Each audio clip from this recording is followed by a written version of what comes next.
Buenas noches a todos, bienvenidos a Animales Sueltos, gracias por estar del otro lado. Bien, un programa de televisión es un envío que ante todo debe medir. Un programa de televisión tiene un sistema por el cual si mide, permanece, aunque algunos dicen si vende más de lo que mide, permanece más que si midiera mucho y vendiera poco. Pero hay algunos casos extravagantes en la televisión, donde programas que miden mucho y venden poco siguen y viceversa. La cuestión es que la ecuación justa sería que un programa de televisión mida y venda, tenga mucha pauta publicitaria. Hay otra idea instalada en la televisión, que en el prime time hay que hacer cosas para el rating, hay que hacer cosas que vendan y que la gente esté del otro lado esperando y que enganche. A veces jugársela por algunos temas que no son de coyuntura o no son del día a día, tienen sus pequeños costos. Pero cuando salen bien, tienen sus grandes beneficios. Hay que tener un poquito de agallas televisivas y hay que también tener decisión y hay que tener equipo, grupo, para poder encarar otros temas que habitualmente no se hacen en la televisión. Hace unos días nos permitimos charlar con Freddy Storani por esas cosas, porque se dio, de política. Son gente que llevó adelante los últimos años de la política argentina y salió un programa mágico, un programa especial, un programa no pensado. Decidimos empezar a traer pensadores y si son pensadores intelectuales, pero además que hicieron la historia política argentina, mejor. Esto va a ser en un rato, ya está sentado con nosotros porque él es multitema. Él es un señor, ya lo conocen todos, es Julio Bárbaro, que entre otras cosas escribió este libro, tiene varios libros escritos, no es el último, que a mí me parece una joyita, es Juicio a los 70, fíjense que está aquí Lenin y está recibiendo unos sopapitos en el culito. Julio Bárbaro es consecuente a lo que él pensó en la década del 60 y el 70. Él siempre estuvo en contra de la lucha armada, siempre se opuso a la violencia, siempre se opuso a esas orgas que aceptaron tomar las armas y empezar a matar gente. Lo decía en la cara de ellos, de los viejos líderes de las orgas, y lo sigue diciendo hoy. Vamos a charlar con él y vamos a ver puntos de ruptura de la historia argentina. ¿Por qué? Porque parece que Argentina, y esto lo dejo librado y ya nos metemos con los temas del día, Argentina siempre ha vivido en grieta. Los textos de Argentina, los textos axiales de Argentina son textos engrietados. Facundo de Sarmiento es un texto con grieta. El Matadero de Echeverría es un texto con grieta. Guardia de Hierro, Montoneros por otro lado es grieta. Unos querían las armas, otros no querían la lucha armada. Peronistas y antiperonistas, kirchneristas, antikirchneristas, siempre grieta, y es la pregunta de la noche y lo que vamos a estar charlando, si alguna vez vamos a poder salir adelante en este país sin grieta. Señores, buenas noches, Hola, placer tenerlo. Julio, ¿cómo andas, querido? Bien, muy bien, muy bien. Esto va a ser un ratito, de a poco nos vamos a ir metiendo en estos temas tan trascendentes. Para disparar esto, para charlar esto, tomamos dos puntos trascendentes para nosotros, por lo menos de los 70. La masacre de Ezeiza, cuando se disputan el palco y las cercanías a Perón que volvía, y también el momento en que Perón echa a los montoneros con un discurso encendido en Plaza de Mayo, 1 de mayo de 74, ya se había producido, se habían producido varios hechos muy tristes y lamentables. Pero bueno, esto va a ser en un rato. Bienvenido, Julio, a todos ustedes. Se quedaron callados porque, estas cosas... Es interesante todo. Ellos no habían nacido cuando esto pasó. Yo tampoco. Dije ellos por todos ustedes. Bueno, Yo tampoco, pero está yo bueno. no puedo decir lo mismo, pero no importa. Charlar estas cosas son realmente maravillosas. Pero bueno, vamos a empezar con los temas de la campaña. ¿Podemos ver este informe del recalentamiento de la campaña? Y vamos a contar de la salud de Florencia, porque todo esto impacta también en la campaña nacional. Pero esto es lo que queremos charlar. Ya empieza la mirada de Julio Bárbaro y también la de mis compañeros. Toma temperatura la campaña. Empiezan a declararse picante. Toma temperatura y lo analizamos de esta manera. La campaña arrancó con acusaciones cruzadas y fuertes declaraciones. Mientras Macri estuvo en el exterior, en nuestro país Pichetto recorría kilómetros, tratando de captar peronistas y mostrando que está dispuesto a todo para llegar a la vicepresidencia. Venimos a convocar al peronismo de La Rioja a que se sume a la gesta de consolidar el cambio en la Argentina, no volver al populismo. El peronismo de la provincia de Buenos Aires y el kirchnerismo lleva un hombre que tiene sus orígenes en el Partido Comunista. Estoy hablando de Axel Kicillof. Los compañeros del peronismo tienen que reflexionar sobre eso. La Argentina analice con mucho detenimiento el voto, porque podemos volver al pasado, podemos encontrarnos con situaciones de aislamiento, una Argentina del default muy peligrosa. La expresidenta, que es la verdadera centralidad del poder de esa fórmula Fernández-Fernández, definió claramente tanto la fórmula presidencial como la fórmula de la provincia de Buenos Aires. Plantear ideas locas que implican reformas de la Constitución, quiebre del sistema de poderes, lesionar la credibilidad del Poder Judicial, es muy peligroso. Esta propuesta que expresa el presidente va a tener un gran resultado en la primaria y un triunfo en primera vuelta, no tengo duda. Por el lado del Frente de Todos, Cristina muestra su libro y Alberto Fernández participa en actos con tribunas. Y a los 4,5 millones de pobres que dejó Macri, le vamos a tender la mano y los vamos a traer adentro. Porque para eso nacimos, para eso hacemos política. Con algunos la gente comía y con otros la gente no puede comer. No son todos iguales. Macri el día que llegó apagó la luz, apagó la economía. Y yo sentía y siento la necesidad de poder ayudar y colaborar a terminar con esta catástrofe social y económica que viven hoy los argentinos y las argentinas. Nos dijeron hace años, ahora sí vamos a estar en el mundo. Y el mundo nunca nos miró. Le pagamos a los fondos buitre y no vino nada de inversión, y el que volvió fue el Fondo Monetario Internacional. Quedan 11.000 millones de dólares que pido por favor que no lo tiren al saco roto de las finanzas de Macri. Un presidente actual que no se sabe qué es lo que hace, quién lo maneja, si es el fondo, si es Cristina Legardé.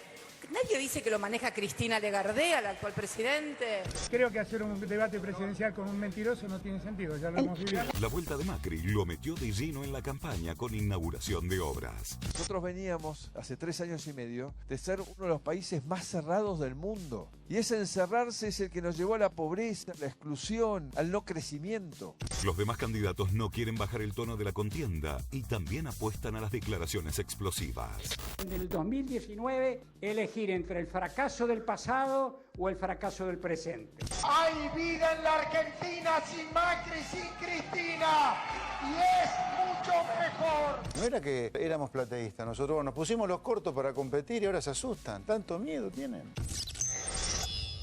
¿Este va a ser el tono, Julio, para vos? ¿O en el informe parece mucho más de lo que es? No, este va a ser el tono. Este va a ser el tono. Este es el tono, sí. Sí, es triste, pero es así. Es una sociedad que no es entre adversarios, sino entre enemigos. A ver, yo tengo 77 años. Fui diputado en el 73. Nunca vi un caído en la calle. La primera vez que vi gente en la calle fue cuando viajé a Nueva York. Y me asombró. O sea, cuando describimos la Argentina, tenemos que decir 40 años. O sea, yo, y el otro día se lo decía a Guillermo Stanley, el padre de Carolina, digo, yo iba a Roma y a Madrid, que eran ciudades más pobres que Buenos Aires. Y Guillermo decía, yo estudié en Madrid, esa era la Argentina. Pero ¿cuándo fue la única vez, o si viste alguna vez, que la política tenga enfrente a adversarios y no a enemigos?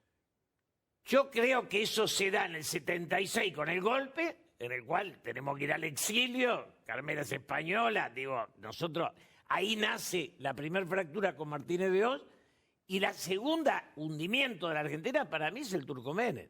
La Argentina tiene Martínez de Oz como momento de destrucción, donde se genera una deuda a cambio de nada. Cae Isabel Perón con 6.000 millones de dólares de deuda y 4% de desocupación. O sea, yo era diputado y no te pedían trabajo. Ese país existió, vivimos los que lo conocimos. Viene el golpe y después viene el Turco con Cavallo y Menem y privatizan hasta los caminos que había hecho el Estado, los privatizan, te ponen un peaje y se los llevan para afuera. O sea, esa apertura de la que Macri habla es la apertura que nos destruyó. No por apertura. Liberalismo, digamos, cuando Trump se pelea con los chinos, ¿es liberal o es proteccionista? Digo, está defendiendo a su nación, que es la más fuerte del mundo. Igual la pelea.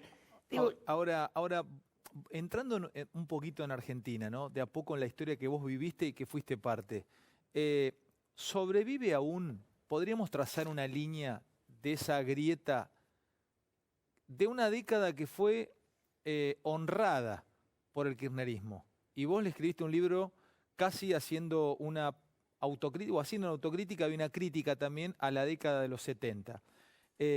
¿Seguimos todavía? ¿Hay una conexión con la violencia de los 70 en la política argentina o ya se terminó? ¿No hay más coletazos que llegan hasta hoy? Nunca hubo una autocrítica. Lo que hicieron los tupamaros en Uruguay y les permitió ser gobierno, en la Argentina no lo hizo nadie. Eso te lo leí. Vos decís que lo que hicieron los tupamaros, sobre todo con Pepe Mujica a la cabeza, hacer una autocrítica, vos no se la escuchaste a nadie. A la guerrilla en Argentina. Nadie se autocriticó. Y eso nos deja con una reivindicación. Digamos, los deudos, madres y abuelas, reivindican una historia desde el dolor, pero que la dictadura haya sido nefasta no implica que la guerrilla haya sido lúcida. Te puedo hacer una pregunta ahí, y justamente lo tenía anotado. Tenerte a vos es una especie de protección, de cinturón de seguridad para que no caigamos en la teoría de los dos demonios. Porque discutir esto es para que alguno del otro lado venga a decirnos no pueden comparar el terrorismo de Estado. Yo no lo comparo. Ahora, a ver, yo me hice cargo del velatorio de los asesinados de Trelew. Yo, personalmente. Yo traje 2 de los 4 aviones que vienen de Trelew a Buenos Aires. Todavía están los diarios de esa época. Quiero decir, de los que no se pudieron fugar con Correrán Merlo y con Santucho. Toda esa historia la viví, digamos, mi grupo humano. Cuando yo me caso, ayudan Misa, Mendizábal y Abeger, 2 de los últimos jefes militares de los Montos. Ese fue mi grupo humano. Digamos, ahora, cuando matan a Rucci, yo hago un discurso contra ellos.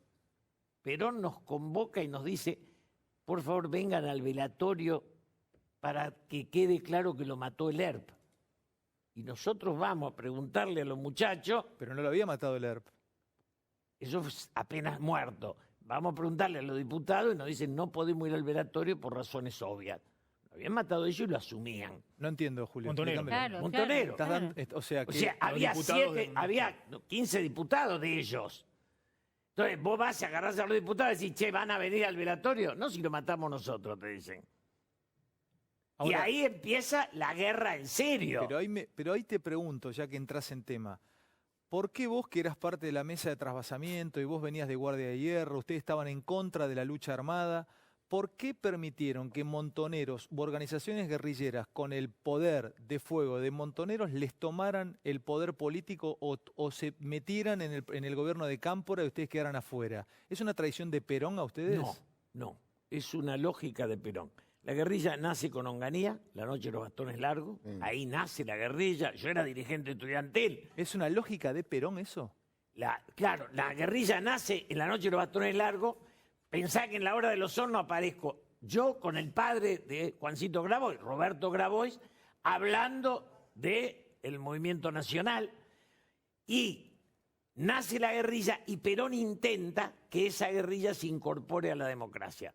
Y les da la gobernación de Buenos Aires, Videgain, claro, sí. La gobernación de Mendoza, Obregón Cano, Martínez Vaca, la de Mendoza, Obregón Cano, Zeperny en Santa Cruz.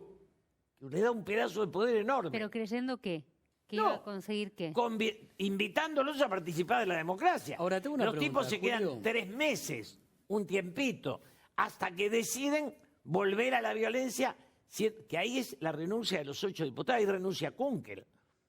Julio, ¿sobrevive algo de todo eso?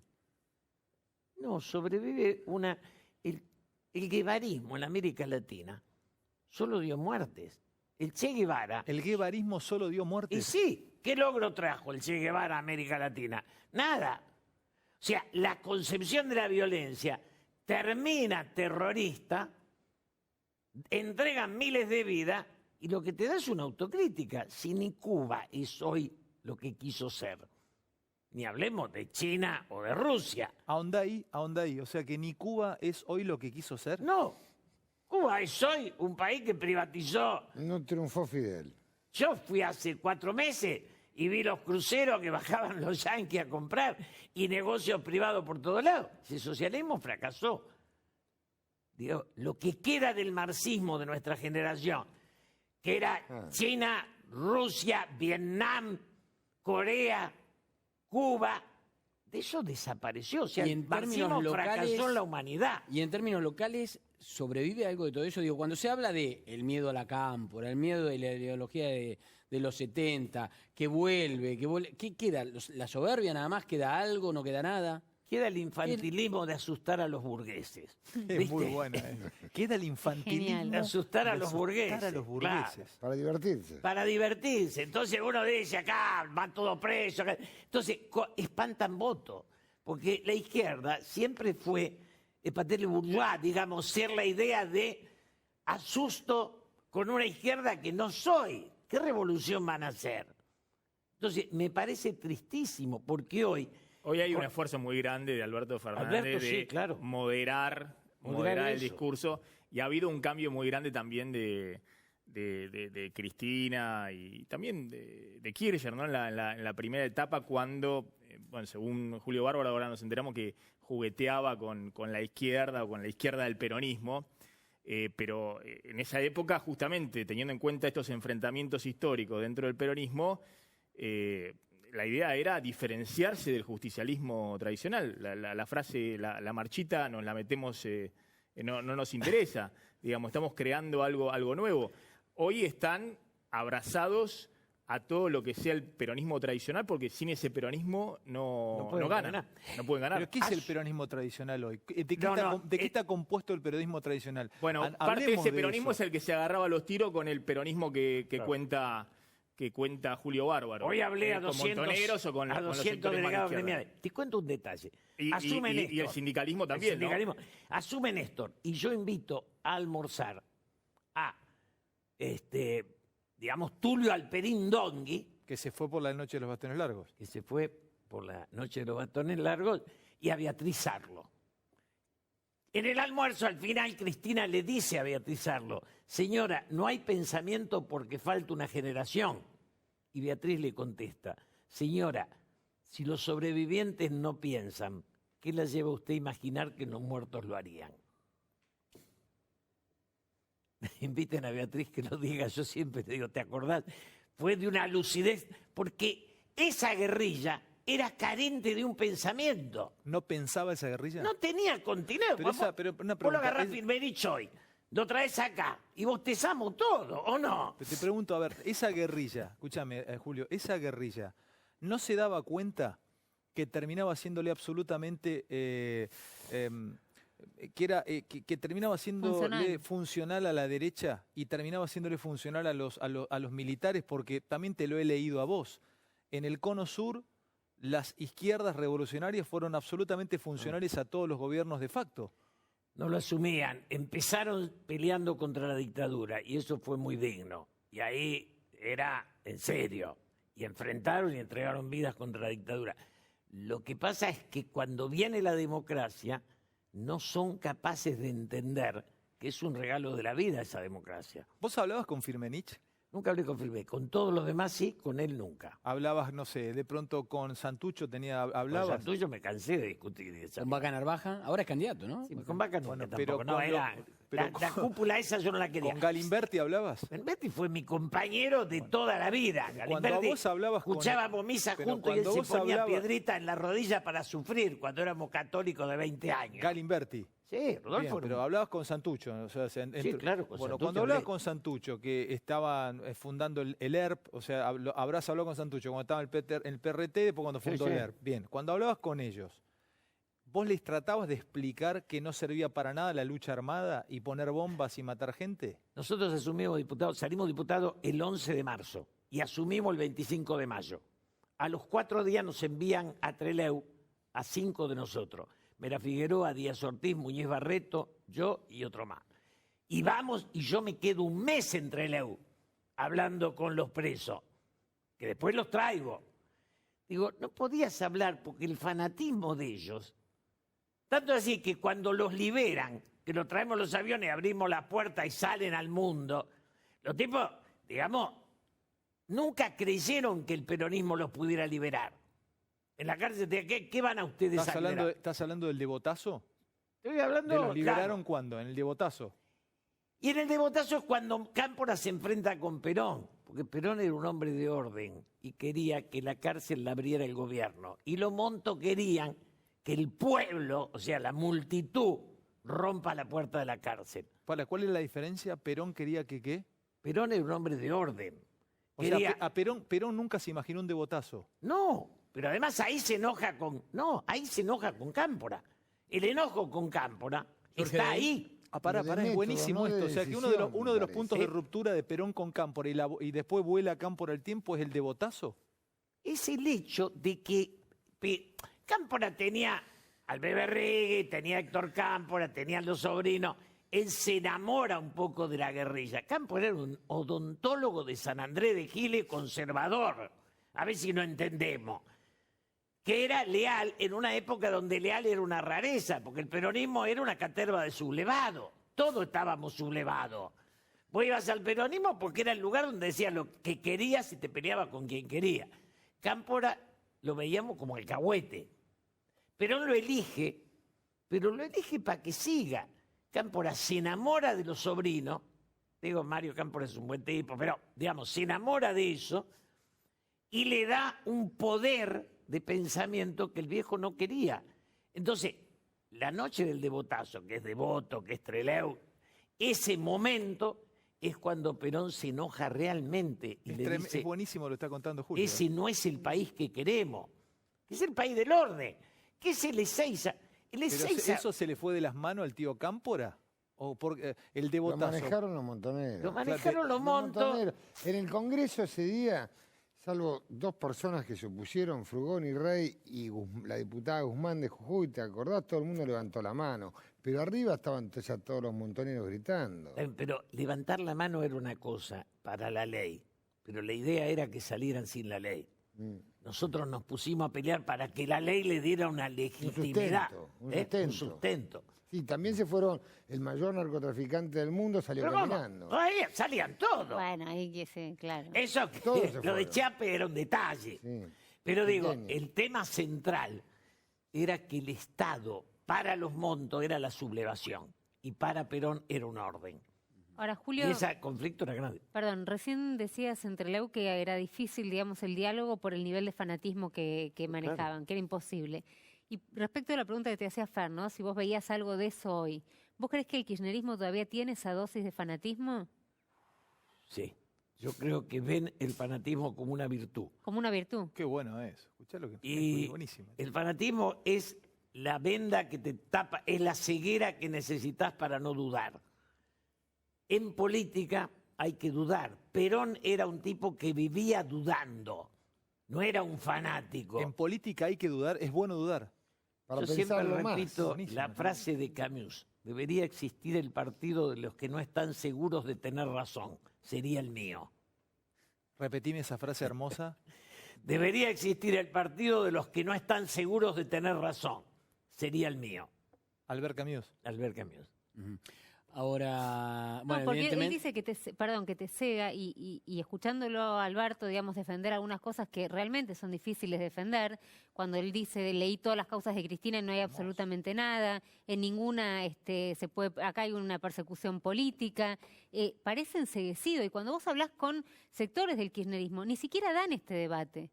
Están convencidos de eso, ni siquiera pueden pensar en la posibilidad de que se pudo haber cometido en alguna de todas las causas algún tipo de delito. Si no aceptamos que los cuadernos es la expresión de un delito, no tenemos derecho a ser candidatos sólidos. Lo que pasa es que vos te movés entre dos frustraciones. El kirchnerismo no cree en los cuadernos. No, bueno, es como que el macrismo no asume que le sacó el 15 o el 20% del salario al asalariado. El consumo de leche bajó el 20%. Acá cada uno niega la parte oscura de su alma. ¿Pero el macrismo tiene fanáticos? No. Que no. Sí, tiene. ¿Fanáticos? Sí, claro. Los asustados de Cristina son fanáticos. ¿Como el kirchnerismo? Como los asustados, escuchá eso. Los asustados de Cristina son fanáticos. Es hermosa esa frase. Sí. ¿Cómo? Ahora, Julio, Perdón, me pidió Feli, voy con Maxi. Empezaste contando que eras de la mesa chica, recontra chica, casi ratona, de Néstor, Cristina, Alberto y vos. Sí. ¿Qué no te diste cuenta en esa mesa de Cristina, que hoy la ves distinta? ¿Cómo que no me di cuenta? Claro, digo, a ver, ¿hoy estarías en esa mesa chica con Cristina? No, ¿por qué no dije que la veo distinta? Digo, cuando ella le entrega el poder a Alberto, es que delega el poder, no lo presta. ¿Para vos lo delega. tiene lógica ese encuentro hoy de vuelta entre Alberto y Cristina? Sí, claro. Ella se quiere ir del poder. Y si poder lo entrega, lo delega. Si no, no se lo da a Alberto, si lo hubiera dado a Parrilli. Pa' títere, Parrilli. Alberto es el no títere. Es el tipo que le le garraneaba el poder a Néstor. Que Néstor Alberto no lo es un quería, hombre, Néstor no lo quería por ambicioso. Lo paraba por ambicioso. Lo paraba Néstor, Cristina sabe, le entrega el poder, no tiene otro para gobernar. Alberto es eso. Pero tomen nota, yo te digo una cosa, si el Laboratorio del PRO está viendo el programa, tomen nota porque entiende mucho y los conoce. O sea, lo que estás entendiendo, lo que estás interpretando es que Alberto no es un títere que va a quedarse ahí para hacer lo que le diga a Cristina. Es una manera de Cristina de empezar a retirarse a su puerta de hierro. Si no, no elige a Alberto. ¿Y por qué se baja? Si lo conoce de sobra. ¿Y por qué se baja Cristina? Que es la gran Porque, pregunta a ver, de todo. yo creo que nosotros en la bronca deshumanizamos. Cristina está cansada del poder, desde los problemas familiares a los juicios. Después de 15, 20, 30 años ahí, te querés correr. Yo creo que la parte humana de ella dice, me quiero ir de los juicios, del caos, de los hijos, de la... Es obvio que se quiere ir. Por eso lo pone Alberto. Nadie pone a Alberto. Digamos, Alberto es un hombre del poder más sólido. A ver, ¿era el amigo de Mañeto o no? Sí.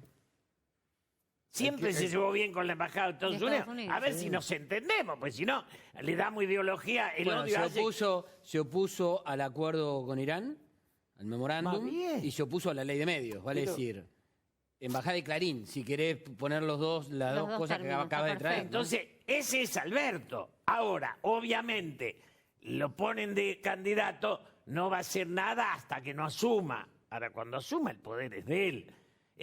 La respuesta que le dio a Novarecio sobre el tema de los diputados, le dijo claramente, ¿usted se cree que a algún presidente le importa quién pone los diputados? Y es cierto. Ahora, ¿no crees Ni a que Macri dividió? le importó.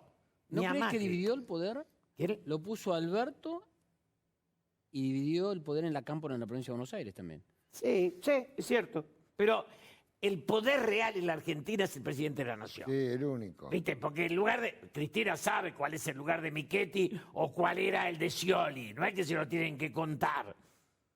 Y asume ese lugar ¿para qué? ¿Para qué? Correrse. Para correrse. ¿Para qué? Para tener más tiempo, para poder irse. Para empezar para su camino al dejar retirarse. el poder, al retirarse. Pero lo que acaba de decir Julio, analicemos esto, chicos, lo estuvimos conversando acá hace unos días y los oyentes, ustedes, los televidentes del otro lado, seguro recordarán esto. Acá se humanizó a CFK y se la estudió como madre y no como líder política. O sea, tiene la hija internada en Cuba. Hoy salió a hablar Camilo Vaca y Narvaja, por que es la eso mismo. expareja. ¿Usted qué cree? Una persona Sí. que pasó por una operación, tuvo tantos años en el poder te destruye, te arruina, juicio, quilombo. ¿Cuántos años tiene Cristina? Debe estar cerca de cuánto, debe haber pasado los 60 holgadamente. Sí. ¿Cuánto Sí. debe tener Cristina? 65, 66. 65, 66. ¿Cuánto es la vida? Sí, ¿cuánto más le podés pedir? ¿Pero cuánto? ¿50 años va a vivir? No va a vivir 50 años más. Entonces, ¿por qué no pensar humanamente que alguien se puede cansar y determinar, ya está, ya la viví, voy a estar cerca al poder, pero no voy a ejercer el poder? Tal vez no lo ven. Y lo que Bueno, dice Julio es Rosendo- extraordinario.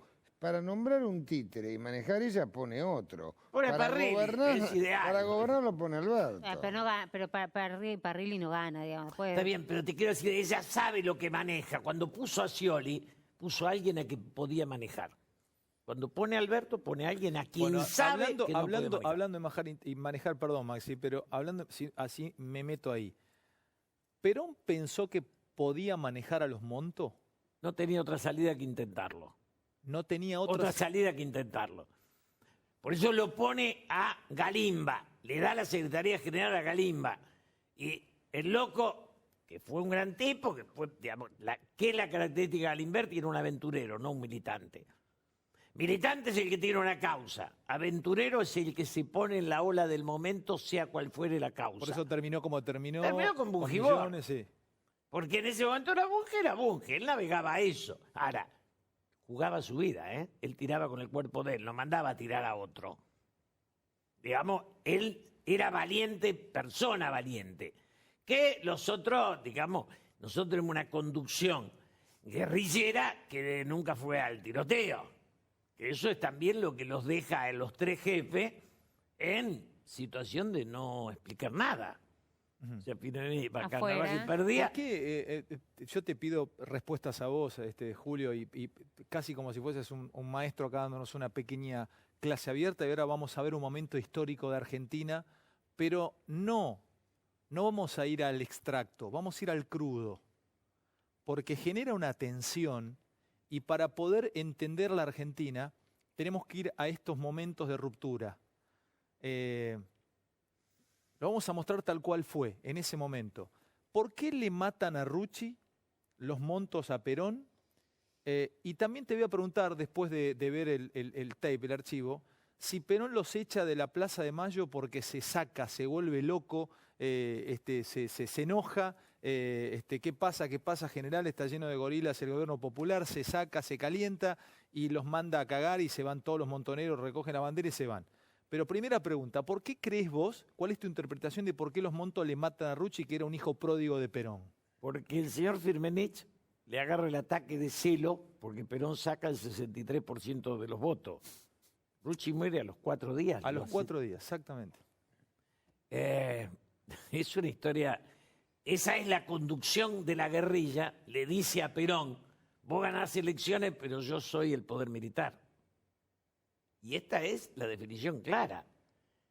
O sea, Firmenich discute con Perón la conducción del pueblo. Cuando Cámpora saca el 60 y pico, se firma el acta de... Perón. Cuando Perón saca el 60 y pico de los votos, se firma el acta de fusión de claro. Rucci. Vos ganás elecciones, yo mato a Rucci. Porque el Firmenich concebía que él competía con Perón. Aunque no existía... Digo, la idea de los Montos, de que podían ganarle a las Fuerzas Armadas, a mí me decían, digo, nosotros tenemos que agudizar la contradicción. ¿Ustedes se acuerdan de esa frase, agudizar la contradicción?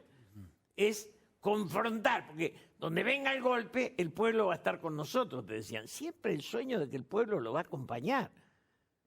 Y para Cuba. el pueblo... Eso fue Cuba, el error de Bolivia. El error de Bolivia, pero además Perón expulsa a John William Cook, porque se enamora de Fidel. Exacto. O sea, John William, que era lo más cercano a Perón, los libros de carta Perón-Cook demuestran un grado de profundidad en el diálogo entre los dos. Perón lo nombra heredero a John William. Él se enamora de Fidel y Perón lo expulsa de su vida. Pero el gordo Cook era una persona de un pensamiento bastante beligerante, no era un tranquilo, no era un manso, no era justamente un tipo de la burocracia sindical. Si hubiese tenido que estar de un lado o del otro, hubiera estado del lado de la tendencia, no del lado de los peronistas de derecha. En ese momento la burocracia sindical peleaba, el negro Fermín iba armado, de Atilio López, digamos, era todo... Digamos, la Secretaría Ongaro, nosotros participamos, había un pedazo del sindicalismo que era guerrero en serio, digamos que es el que nos crió. Yo me crié en un peronismo donde Cafiero era para nosotros el enemigo, porque Antonio era negociador y nosotros éramos... Rupturistas. Vamos a compartir momento la foto, esta foto es de Perón y Cook, John William Cook. Vamos a compartir un momento de la historia argentina. Esto nos permite animales sueltos, poder jugar un poco y revisar un poco y conversar un poco de nuestra historia nacional, y entendemos que la década del 70, un setentismo del cual el gobierno pasado, o muchos del gobierno pasado, se habían enamorado. Bárbaro escribe creo que este libro es del 2009, Juicio a los 70, la historia que yo viví. Julio perteneció, entre otros, a Guardia de Hierro, a la mesa de trasvasamiento. Él estaba en contra de la lucha armada. Siempre estuvo en contra de la violencia. Ahí lo tienen en imagen. Siempre en contra de la violencia. Le costó esto. También vamos a preguntarnos cómo podía luchar políticamente esa época de Argentina contra un tipo como López Rega. Pero esto lo va a contestar en un rato nada más, sin violencia. Pero Perón, que los volvía locos, los encendía hasta llegar al poder, a la violencia se le contesta con más violencia, la juventud maravillosa, La cuestión es que los montoneros asesinan a Rucci, 1 de mayo del 74, Plaza de Mayo, todos juntos, Argentina hiperengrietada. Me pone la piel de gallina solamente de lo que voy a presentar. Imagínense ese momento los que no lo vivieron, porque yo sé que hay muchos que están viendo el programa que lo vivieron y muchos deben estar diciendo, yo me fui de la plaza o yo me quedé en la plaza. Pero nosotros lo leímos en los libros, lo estudiamos en la secundaria. Y yo tengo a Bárbaro acá que fue parte de esa historia y es parte de la historia argentina. Vamos a compartir el crudo. Van a tener que levantar un poquito, prestar atención a los ruidos, a la muchedumbre, van a haber espacios. Pero escuchen cómo va levantando temperatura el discurso de Perón. Y fíjense los cánticos abajo de los montoneros, ¿qué pasa, qué pasa, qué pasa? General, está lleno de gorilas el gobierno popular y levantaba temperatura y López Rega en el palco. Y tuvo una cosa muy que iba tomando temperatura y ahí se quiebra el país. Y podríamos decir que ahí empieza la llegada de los militares en el 76.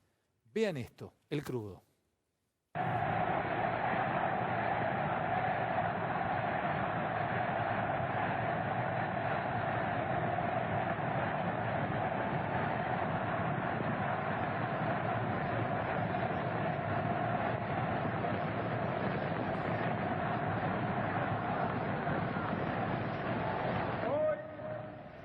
Hace 21 años que en este mismo balcón y con un día luminoso como el de hoy, hablé por última vez a los trabajadores argentinos.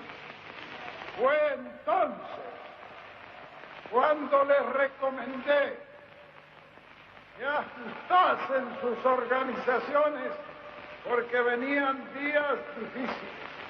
No me equivoqué, ni en la apreciación de los días que venían, ni en la calidad de la organización sindical. A través de 20 años, pese a estos estúpidos que gritan,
que a través de estos 21 años las organizaciones sindicales se han mantenido inconmovibles. Y hoy resulta que algunos imberbes pretenden tener más mérito que los durante 20 años lucharon.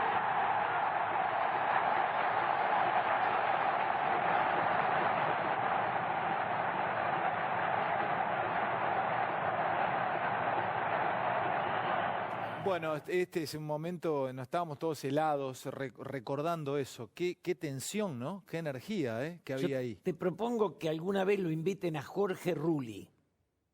Jorge Rulli es el guerrillero más importante que sobrevive de la época, formado en China por pedido de Perón, con 11 años de cárcel.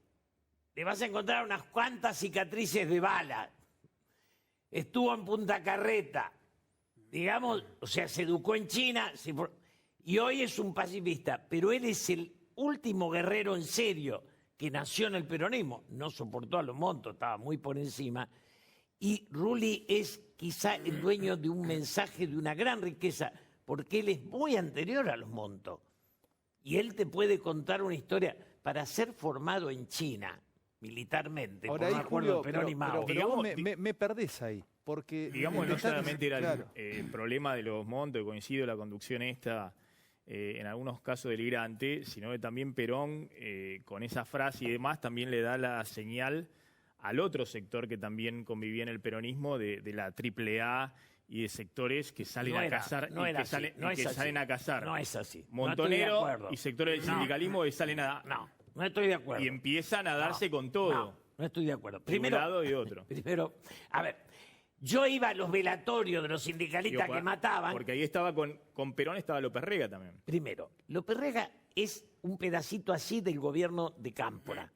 O sea, Gelbar era nuestro. No, hacete cargo de López Rega también, Julio. Como el peronismo tiene a López Rega también. Pero le hice juicio político a López Rega cuando era jugar la vida. No, firmado en el juicio. Ya lo sé. Yo lo que te digo es, ese gobierno, ese gabinete, cuando los Montos se van yendo, el peso de la derecha se va instalando. O sea, mi generación abandona el poder para ir a la guerrilla y la derecha es lo único que queda. Ocupa el espacio. Cubre el espacio. Ahora, Julio, yo te preguntaba antes, ¿qué sobrevive hoy de todo esto? Y te lo vuelvo a preguntar en virtud de que cuando uno tiene que repasar la historia para explicar el presente es porque algo tiene que traer de la historia para entender lo que está pasando. Entonces, ¿qué sobrevive de esto? ¿Por qué traes esto que fue grieta en su momento en una misma plaza, pero que ahora está presente en otras cuestiones que vos llamás es el asustar a la burguesía?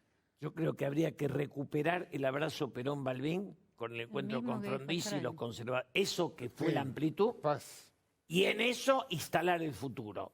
O sea, el abrazo Perón-Balbín sería Alberto con Macri. Y esto dice Julio, sí. Yo dije, si salimos del enemigo y pasamos al adversario... Yo creo que los dos están lejos de los dos, pero no importa. Qué buena frase. Si salimos del enemigo y pasamos al adversario, hacemos una nación. Claro.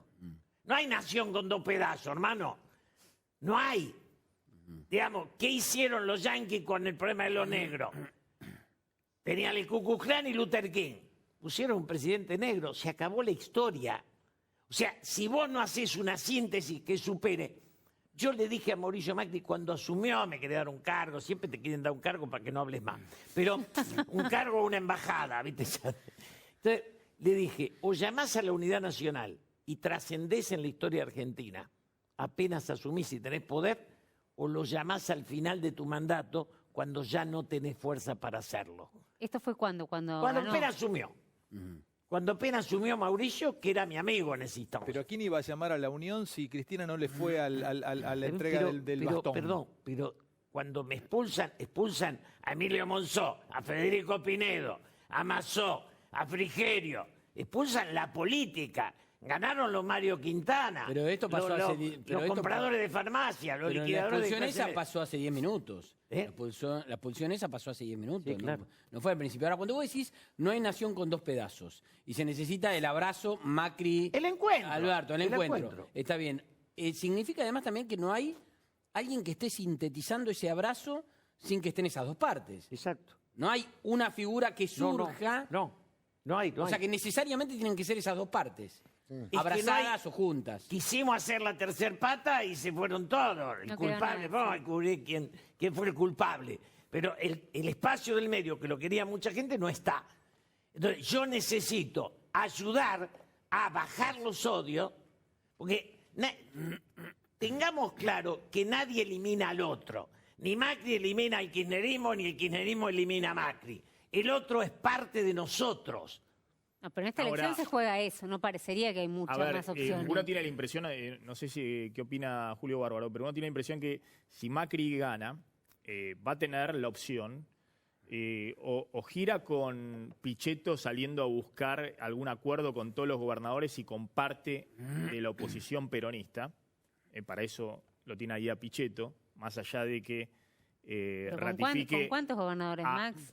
O gira o vuelve a girar al mismo lugar de los primeros 4 años con Marcos Peña y acelera, digamos, y ratifica absolutamente todo lo que dijo en algún momento Macri, expulsando al consenso político y demás, y se cierra en sí mismo. Si Alberto gana, bueno, ahí muchos plantean, ¿qué va a hacer Alberto? ¿Va a girar hacia el peronismo de los gobernadores, Massa, la moderación, buscar algún tipo de consenso político? ¿O va, de alguna manera, a radicalizarse con Cristina? No, Alberto va a buscar consenso, Alberto va a buscar trascender en el consenso. Y eso no va a generar conflicto con un sector importante hoy del kirchnerismo que está obedeciendo, pero está muy enojado con este discurso de la moderación. Con la idea de que Alberto se tiene que mostrar como un moderado que negocia, que es más, que está buscando hoy, por ejemplo, sumar a Schiaretti de alguna manera y no ha esbozado ni siquiera una crítica a los que han sido críticos furibundos del kirchnerismo. Es que aquí gana el que es capaz. O sea, los votos de arriba son de Macri, los de abajo son de Cristina, los del medio están en discusión. Quien saque el miedo sobre sí mismo gana la elección. Quien saque el miedo sobre sí mismo. Y se lleva los votos del medio. Y se lleva los votos del medio. Macri te da miedo de que el ajuste te mate de hambre. Y Alberto te da miedo de que vuelva el odio, el resentimiento del kirchnerismo. Los miedos de los dos, el que achique más los miedos gana la elección. Es buenísimo porque te hace pensar.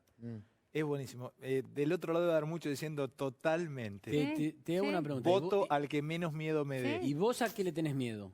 A los dos. No, yo le tengo miedo a que no sean conscientes de bajarse de esto. Digamos, Macri le sacó a la gente el 20%. Si vos a un país le pones el 70% de interés anual, vos sabés que vuela. Después la discusión es cuánto dura la mecha. El largo de la mecha es lo que está discutiendo. Pero estalla, ¿o no? Depende de la inflación que tenga. Bueno, depende. Pero sí, si tenés una tasa de interés que está por arriba de la inflación, 20, 30 puntos. No producís. Bueno, claramente no vas a tener producción. Ahora, quebrás a todas las empresas. Sí. Cuando vos crees que el capital es más importante que el trabajo, que la guita es más importante que el hombre, que es lo que está creyendo Mauricio, y su Quintanita, y su Lopeteguito, y su todos esos muchachos. Yo digo una cosa que es sintética. Digo, hay dos modelos de capitalismo. El de Europa, que es con todos adentro, y el de Estados Unidos, que somos el país más rico del mundo, pero hay un 30% que se muere de hambre. Son dos países. Cuando hoy Juan Car hablaba de los 5 muertos por el frío de ayer, ese es un país que lo hicimos en los últimos 40 años. Sí. Y de eso no tenemos que hacer cargo. Digo, porque esa miseria la está sembrando una idea de capitalismo. A ver, este concepto es clave. O el poder del Estado es más fuerte que las empresas, o las empresas son más fuertes que el Estado. Cuando las empresas son más fuertes que el Estado, como es hoy acá, no hay nación. Somos colonia. No sabemos dónde vamos. ¿Y cuál es la otra opción? La otra opción es que Macri asuma que el poder político no puede estar en manos de los Lopetegui y los Quintana. No puede ser que los ricos te hagan la política porque se la llevan para ellos. El Estado está para defender a los pobres, no para ayudar a los ricos. Dijiste Kirchnerista en un minuto. No, está bien, Dijiste Kirchnerista en un minuto. Eso es socialdemocracia. Pero está bien, listo, sacás a los CEOs, pero volvés a poner a la raza política pura a que me hablen desde la política pura y me hagan la rosca y el acuerdo y me digan los muertos que tuvimos en 1924 y tal. ¿También no es medio antiguo eso? Lo que pasa es que la política es como el amor. Se puede prostituir y degradar o puede tener su forma sublime. Si hay un campeonato de políticos en América Latina, nosotros no tenemos ni el arquero. Vos te cruzás a Uruguay, te cruzás a Chile, no tenemos raza política. El último político fue Raúl Alfonsín. ¿Y quién de ahí para acá, decadencia en estado puro. ¿Y quiénes son buenos políticos en el mundo? Pero vos te cruzás a Uruguay y lo agarrás desde Sanguinetti a Tabaré, pasás por Mujica, vas a la calle, tenés 10.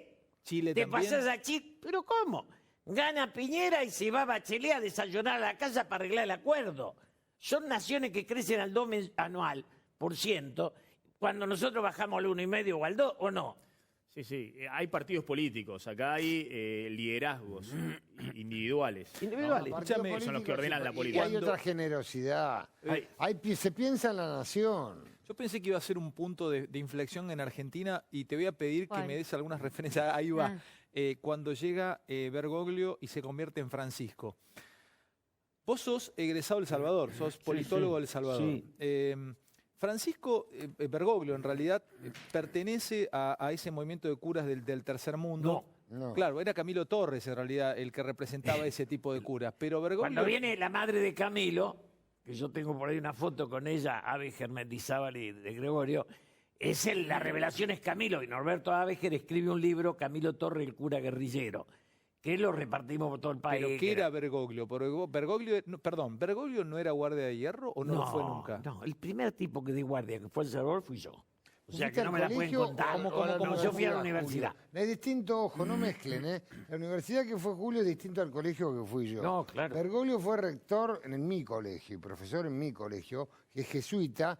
A los 32 años manejaba el colegio y no es lo mismo que la universidad. Y no era peronista. Bueno, pero pará, todavía no está muy claro eso si fue o no fue guardia de hierro. Algunos ¿Quién? dicen que fue Bergoglio Perdón, guardia. el único, en eso sí, soy yo y nadie más. ¿Por qué? Porque hasta mi pelea personal con él. Yo soy estudiante de Salvador, ingreso a guardia de hierro y empiezo a jorobar con guardia. Y el cura era Bergoglio. Sí.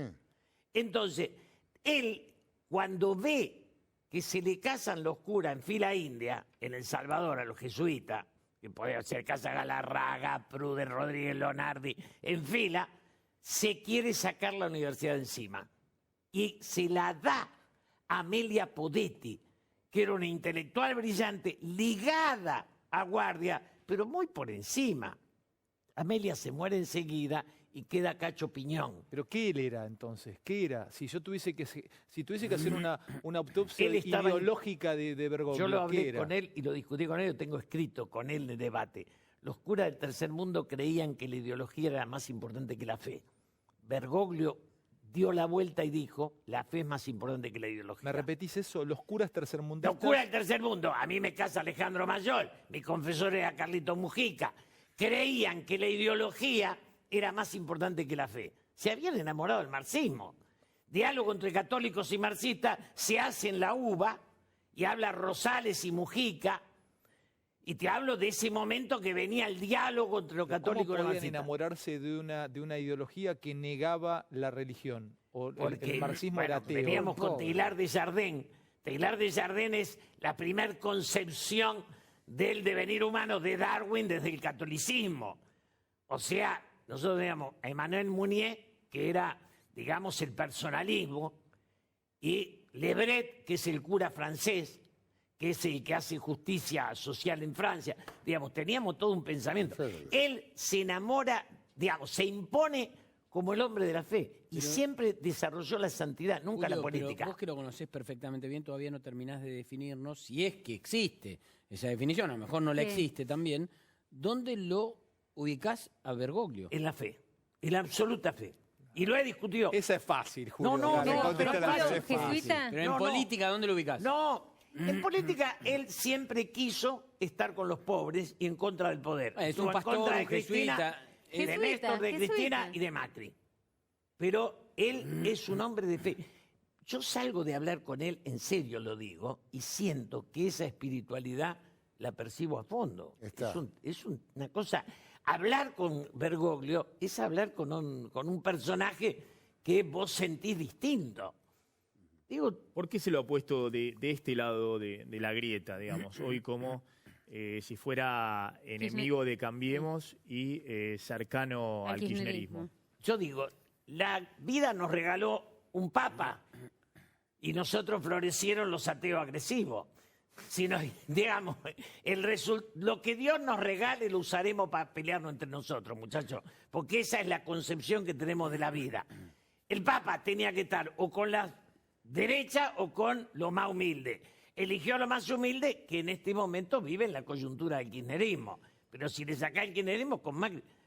A ver, yo hice de intermediario con Néstor Kirchner y con Mauricio también. O sea, tengo relación con eso. Con el Papa. Con Bergoglio. con el Y Papa. tiene un problema con el gobierno de Mauricio Macri, particularmente con Peña. Yo eso lo hablé, lo fui a ver a Sí. Mauricio, le dije, Mauricio, vas a alargar el aborto. El Papa, todos nosotros pensamos que es una nueva fractura, una nueva grieta, que los argentinos ya tenemos mucho, Entonces vino Marquito Peña, me dijo, vos sabés que mi tío es el Rafi Brown todavía vivía, después falleció. La ley de interrupción voluntaria, Claro. cuando él la lleva al Congreso. Y ahí es donde Durán Barba lo convence que con esa ley él va a ganar los votos progresistas. Me lo cuenta a mí, Mauricio. Le digo, Mauricio, para que vos ganes los votos progresistas tiene que llover de abajo para arriba.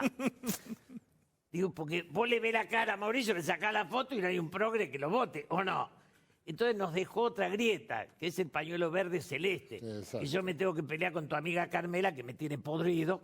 Pero uno es padre y ya no le puede pegar, ya es tan grande. Está muy grande y no se les pega nunca, no, además. Pero no quería, digamos, Bergoglio, que se lleve, perdón, no quería que se lleve ese debate. Es buenísimo Al Congreso. esto. Qué noche hermosa. ¿Eh? No quería. Y yo se lo. Y Macri No me- quería. No, pero No. terrible, pero imagínate para un papa No, que bueno, pero en está, su pero, país pero le te lleven está bien, pero la te está ley de hablando que él es, penalización está de- bueno, pero como Bueno, intermediario, a ver. hoy, de hecho, y el enfrentamiento hoy, la iglesia está dura con el gobierno, muy dura, tiene que ver con la cuestión social y con lo que sucedió el año pasado con la ley de despenalización. Me parece que son dos cosas. Igual, Mauricio. Ahora, una iglesia que en el 2015, y sobre todo en la provincia de Buenos Aires, jugó Contra Aníbal. fuerte con Vidal Sí. contra Aníbal Fernández. Sí. Ese es otro factor que también ha cambiado. Y ahora no estaba. Y no está, hoy está, se nota por los documentos de la iglesia, una iglesia enojada ¿Dónde? con el gobierno por la situación social, pero también por la Pero ley Julio, de ¿vos no creés interrupción que hay un sector, digamos, de la población que va a votar ahora, que por ahí son los más jóvenes o las más jóvenes, que sí se acercan a un Mauricio Macri que lleva el reclamo de la calle al Congreso para que se trate? ¿No? Pero nadie. Yo no veo a nadie que vaya por eso. Todas En la- las chicas y chicos que ves de 16, 17 en los subtes, en el colectivo, con el pañuelo verde, ¿a quién van a votar? ¿No lo van a votar? A ver, yo creo que estamos en un país de empate. Y las posibilidades de que gane Mauricio son cada vez más escasas para mi gusto. No es que yo vote del otro lado, es que el mecanismo de negación no me funciona.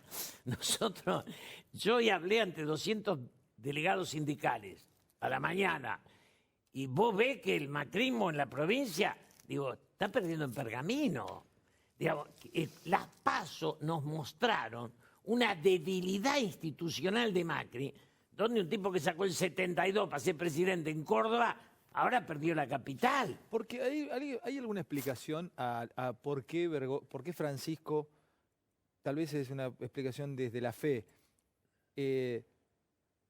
las visitas a las cuales él accede, las fotos a las cuales él accede, los rosariazos a los cuales él accede, ¿no son también una forma de hacer política o de un metamensaje? No, en la mayoría de los casos lo enganchan, ya me ha dicho, ¿qué hago? Me lo saco de encima, digo que no es mío. Hay tipos que dicen que son los amigos del Papa y él no lo quiere ni saludar. El tema no es ese. Digo, hoy me agarra una mujer y me dice, ¿usted lo apoya a Juan Graboy? Digo, no, yo dije que soy el padrino de bautismo de Juan Graboy, no tengo nada que ver con el pobre chico. Cuando lo bautizaron fue en mi brazo, no es que lo apoye. Vos lo conocés, vos eras amigo de Pajarito. Yo era amigo de Pajarito y de Olga, la madre de Juan. Como Pajarito era ateo y Olga católica, me eligen a mí de padrino. Escuchame No una tengo cosa. nada que ver con el pobre chico que sea feliz. Y Grabois, Grabois Jr., ¿es consecuente con Pajarito? Que lo hable el padre, yo en esa no me meto. Yo te digo, Carmela no es consecuente conmigo, lo demás son detalles. Pero Julio, digamos, ¿le hace daño al kirchnerismo los dichos de Grabois? Yo creo que toda Alberto, agresión, la fórmula, toda la elección. provocación molesta al que, digamos, la izquierda argentina corta toda la calle, llena toda la plaza y saca 2 diputados y no se hace una autocrítica. Uy, repetime, eso es hermoso. La izquierda argentina... Corta toda la calle, llena toda la plaza y saca 2 diputados y no se hace una autocrítica. Digo, es para el psiquiatra, no para la revolución marxista, ¿o no? Pero lo que te pregunto son dichos de tipos como Grabois. Sí, no, claro, no sirven. No soy, no, ¿Impactan asustan. negativamente, digamos, en el Impactan voto? negativamente. Toda agresión mete miedo, y el miedo pianta voto. Pero tiene el mismo valor lo que diga Grabois, lo que diga Eve de Bonafini, lo que diga Zaffaroni, Yo no lo que digo diga tengan Daddy el mismo Brieva. valor, yo no valoro. No, quiero te decir, pregunto. Los que creemos en la democracia le tenemos que bajar el nivel a la agresión, de un lado y del otro. Sin agresión y sin bombas en el 72. no habría habido golpe del 76? Si no hubieran, si la guerrilla, los herpios, los santuchos, eran suicidas, ellos querían ir a la guerra siempre. Los serpios puros. Los serpios eran tipos que iban a la muerte porque esa era la forma que se habían parado en la vida. Me cansé. Santucho, Gorriarán Merlo, Todos ellos. Carrizo, Arrostito. Era Monto, ¿no? Arrostito era Monto. Yo digo, esto es solo García, señor, ¿cuál es el que mata al que asesina a Quijada? Hermes Quijada. Fernández Palmeiro. Fernández Palmeiro. Que eran dos mellizos y él se mete. Yo estuve en el velatorio, éramos 5, en el velatorio de Fernández Palmeiro, porque lo matan. En Perón y ahí la vuelta a El Salvador, en Perón y ahí lo matan aquí. Y lo velan a la noche y vamos 5 tipos, porque los velan en un departamento. Fuiste al velatorio, pero te jugaste Fernández no la Palmeiro. vida, te jugaste... Yo era diputado electo. Bueno, esos eran mis amigos. Y él no quiso ir a un sanatorio, a un hospital, porque no quería volver a estar preso. Y no imaginaba que la democracia lo iba a liberar. Él decide morir en su casa. Pero Julio, perdona, porque me quedó la pregunta picando. Respóndeme, si ahí hubiesen depuesto las armas, si ahí no cuando hace la aparición Montonero, matan a Aramburu, tomas de cuarteles, explosivos por todos lados, asesinatos varios, si ahí hubiesen depuesto las armas, había un gobierno democrático, habían elegido a Cámpora, si ahí frenaba la maravillosa juventud según el general, ¿eso hubiese permitido un discurso más, una maniobra más política entre la gente, entre los partidos? ¿No hubiera habido golpe del 77? ¿Del 76 no se podría haber dado ese golpe, crees vos? Estuvimos muy cerca de que se evite el golpe. Muy cerca. Primero, la guerrilla, los montoneros entran al peronismo asesinando a Aramburu y se van asesinando a Rucci. Ese es el ciclo. Entran asesinando a Aramburu y se van asesinando a Rucci. Ese es el ciclo histórico de los montos en el peronismo. Entrada y salida, 2 muertes. Si no se hubiesen producido, sobre todo la muerte de Rucci, se hubiese frenado... ahí también estaban los serpios, que los serpios deciden seguir su lucha contra los militares, pero le dicen al gobierno de Cámpora, no vamos a actuar contra organismos federales. Claro. Pero la violencia seguía, ahí matan a Quijada. Los serpios tenían por definición ideológica no matar dirigente obrero. Por eso, cuando lo matan a Rucci, yo que vivía en ese mundo, sabía que habían sido los Montos. Nunca el ERP mataba un dirigente obrero, solo mataba milicos. Era una cosa muy...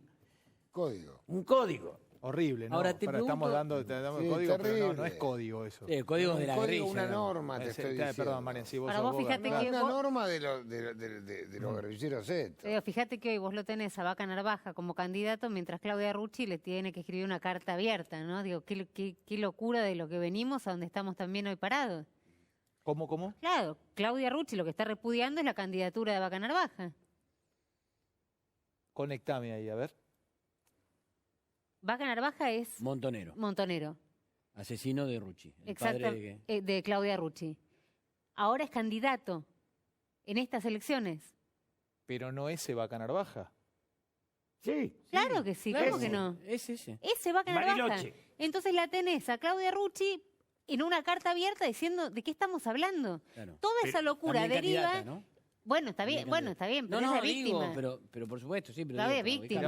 Pero digo, se me había escapado. Yo lo No. había atado que era un hijo o No. que era, viste, al estilo Abal Medina, que fue... es él. No, es él. Es uno O de sea, los tres. toda esta vuelta que El pegamos auténtico. es para que para que él aparezca ahora como candidato, está yendo por el sur, no sé por qué. Bariloche. Es el tío del padre del hijo de Florencia. Sí. Pero es el Vaca Narvaja... Sí, pero Sí, sí, Fernando Fernando Vaca Narvaja. Fernando Vaca Narvaja. Y Claudia Rucci diciendo, ¿les parece que puede ser candidato? Escribiendo una carta, la verdad no sé si la leyeron, pero es sumamente conmovedora la carta de es muy Claudia fuerte. Rucci, ¿no? Sí, yo la leí. Fuertísima. Julio, ¿te puedo preguntar algo Así sobre estamos hoy, tus vecinos, 2019, 18. sobre tus vecinos políticos en esa época? Sí. Acá estuvo Storani hace poco y hablamos mucho también de esta época. Hablaste todo del peronismo. ¿El radicalismo no existía en esa época? No, sí, existía y mucho. Además, Storani, el viejo Storani era maravilloso. Yo fui diputado con él. Era un ser espectacular. Conrado. ¿Eh? Conrado. Conrado Storani. Yo me encontraba a la noche con él, porque él era de la noche y yo también, y tocaba el piano, cantaba tango. Era un personaje espectacular. Y el radicalismo, el flaco Burraz, que estaba conmigo en la Comisión de Agricultura. No había. Pero digo, ¿cómo se interrelacionaba con el mundo de la guerrilla? No, Digamos, muy poco. Digamos, la juventud un poco. Pensá que el radicalismo hace su renovación con Alfonsín, y Alfonsín no tenía peso ahí todavía. O sea, el radicalismo era Balbín. Era, digamos, los... ¿Qué era lo más parecido a los montoneros dentro del radicalismo? No había. Directamente. No había. Ahora, Julio, a mí me encanta escucharlo a Julio, aparte de lo que sabe de historia, ha protagonizado la historia. Uno tiene la impresión, Julio, que más allá del problema de montoneros, el peronismo, porque después volvió Perón, se murió Perón, quedó Isabel, y había unas tensiones terribles dentro del sindicalismo peronista, dentro de los extremos del peronismo. Estaban todos enfierrados, no era solamente Montonero, el problema era el ala izquierda que era un gran problema, sin duda, no era que uno cuando te veía los insertás en la Teletubbies y los democracia. otros, No, después había una visión del país, pero completamente distinta hacia donde iba, sectores clericales, sectores anticlericales, sectores bordeando la ultraizquierda con sectores de la ultraderecha más recalcitrante. Cuando asumías de diputado te entregaron una sectores 9 muy milímetros. pesados, sectores muy pesados, todos enfierrados. Como Y con un diputado... odio profundo respecto al adversario dentro del propio esquema del peronismo. Era violencia. Era época de violencia. Algunos pensaban Los jueces iban que con Perón era de revólver. izquierda, otros ratificaban que Perón era bien de derecha. Y hacían las interpretaciones de Perón, hasta que Perón un poco dejó en claro. Bueno, pero no hubo un solo Perón. Bueno, pero el Perón que Pero echa a los hubo un Perón que montoneros de la echó a una plaza parte. Está bien, pero Eligió, no. tiene da razón. una Sí, señal, bueno. da una señal y eligió. después se arma la No te animás a debate. decir, no te animás a decir que los usó y No, después no los los usó. descartó en un la periodo plaza. histórico, porque como dice Julio, No los usó porque estaba nada. exiliado, ¿Cómo porque no estaba los usó? proscripto y No. tenían que luchar contra Los la prendió fuego la desde dictadura. Puerta de Hierro, No, los no, prendía fuego, los no, encendía, no, ponían no, bomba por todos lados y no. cuando los A tuvo ver, que desechar, no. los echó a la plaza. Julio, lo No. viste, A ver. juntos. Los montos existen al margen de Perón. Perón no tenía nada que ver con eso. La historia de la guerrilla se da en la Universidad de Buenos Aires, donde si había dos peronistas había que buscarlo con lupa. Nadie era. O sea, la historia de la guerrilla nace La noche de los bastones largos, donde nos compramos el libro de Regis Debré, Revolución en la Revolución. Y es el Che Guevara que viene acá y nos engancha. Esa es la historia de la guerrilla. El peronismo, cuando Perón empieza a ver la posibilidad de volver, intenta engancharse, y ahí se engancha con Galimberti. No es que los inventa, los necesita para pacificar, y les da las 5 provincias. Si eso no es seducir, regalar, dar, ¿cómo usar? Los montos agarran las 5 provincias y siguen matando. Y cada vez que matan a uno, pierden un gobierno, un intendente, O sea, eran una manga de idiota. ¿Qué querés que te cuente? Los usaron. Se suicidaron. Y entonces después inventamos una historia en la cual lo malo eran los milicos y los Perrega, y ellos eran unos buenos tipos que te agarraban a tiro, pero era una casualidad, un detalle de los japoneses. Déjame de jorobar. La guerrilla era una forma de ver la salida. Odiaban la democracia. A mí me decían reformista. Toda la vida te decían reformista. Ellos eran revolucionarios. ¿Dónde? En la casa. Igual lo que dice Ale es cierto, no se puede comparar la violencia del Estado con Por eso, la nunca guerrilla. lo diría jamás. Claro. Por eso te Yo dije me que es dije una, exilio y Sí. secuestro, no voy a decir eso. Claro. es una tranquilidad que esté Julio acá Sí. porque es él el que está en algún punto poniendo los puntos. A mí me cuando nos secuestró vamos. Gordon, ¿viste? No la pasé de 10. Qué nene, ¿no? Bueno, voló el programa, otra noche antológica, está explotando el celular. Roberto Sí, Marcos sí. Saporiti, Claudito Cerini, Torelli, el Negro Alderete, Agustín Rodríguez, Cintia García nos está viendo, Juan Cruz Ávila, bueno, Cristian Sedan, que nos está viendo ahí adentro en el control. Ya falta poco para inaugurar el viaducto Mitre, mirá.